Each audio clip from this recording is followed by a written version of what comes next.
Michel Serres est de ces penseurs en sciences humaines qu'une étrange alchimie entre leur charisme télévisuel et les préoccupations du temps transforment en étoiles brillantes.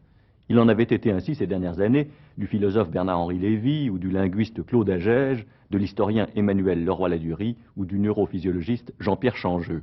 C'est le tour de Michel Serres qui fracasse la liste des meilleures ventes avec des essais philosophiques d'une difficulté extrême. Il faut reconnaître que Michel Serres présente des traits peu courants. Cet Agenais à l'accent chaleureux, intarissable sur le rugby, le sport de son pays, aussi bien que sur l'œuvre d'Hergé, a d'abord fait naval puis normal sup, il a longtemps servi en mer avant que d'enseigner l'histoire des sciences à la Sorbonne, puis sur le prestigieux campus de l'université californienne de Stanford. De surcroît, il est académicien français depuis 1990. Toute chose, c'est vrai, qui justifiait ces éclaircissements selon le titre du livre d'entretien entre Serres et Bruno Latour que publient les éditions François Bourin.